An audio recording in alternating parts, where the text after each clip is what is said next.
It's that time of the year again, NAIDOC Week, the National Aboriginal and Islander Day Observance Committee. And this year, it's even more racist than ever. I'll get to that soon. Aboriginal people already have a whole bunch of significant dates. Survival Day, instead of that pesky Australia Day. National Apology Day, Close the Gap Day, Sorry Day, Reconciliation Week, Mabo Day, International Day of the World's Indigenous Peoples, just to name a few. But in case that wasn't enough, NAIDOC Week, another week assigned to Aboriginal causes. In 2021, the theme was Heal Country, Heal Our Nation.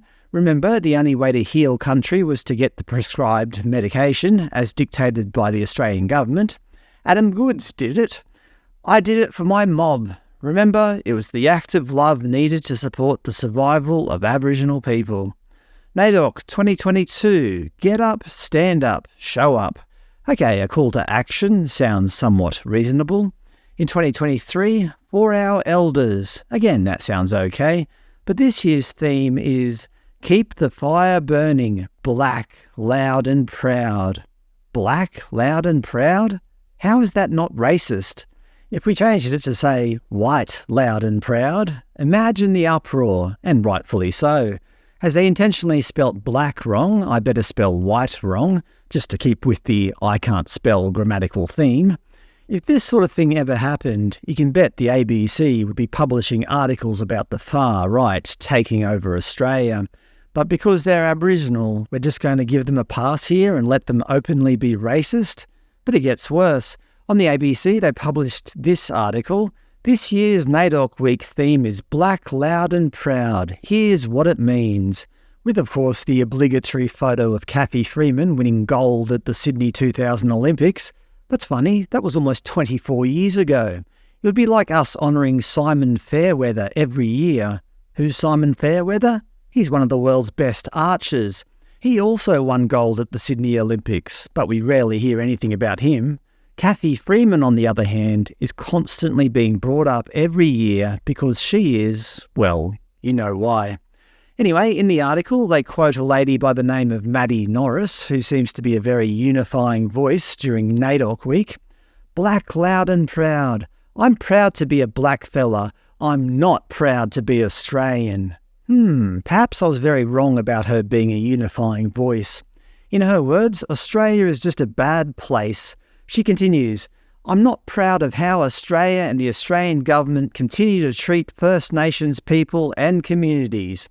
How the Australian government continue to treat First Nations people? Doesn't the Australian government throw billions of dollars every year at Aboriginal causes? Aren't there a plethora of payments and programs to help Aboriginal Australians? What the hell is she talking about? Clearly, it doesn't matter what we do. She, and others like her, hate modern Australia, and the ABC give this hatred a voice. They also quoted Auntie Lynette Riley, who said, Australia is still not proud of Aboriginal people. Another very unifying voice. On the NAIDOC website, we're met with this message acknowledging the First Peoples and honouring their elders. Why do they only ever honour First Peoples? Do the rest of us not count? You know, the ones that helped build modern democratic Australia? Why is it only the First Peoples that are acknowledged? They, of course, have the obligatory "this website may contain images and voices of deceased people" message.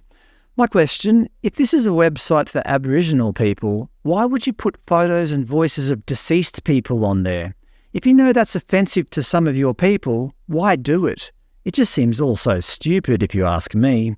Of course, they're flying the black, loud and proud message in the largest font possible.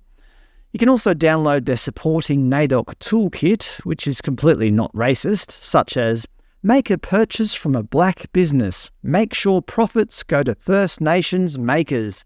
Again, imagine the outcry if we ran a campaign to support white businesses. Make sure profits go to white makers. Universities are of course in on the act. The University of Queensland, for example, are celebrating the oldest continuous living culture on Earth. They're celebrating black excellence, and they're hosting a mini black market. As I said, just replace the word black with white and prepare yourself for the public outcry. This year's NAIDOC Week isn't promoting unity. This year's NAIDOC Week is promoting division based on skin colour.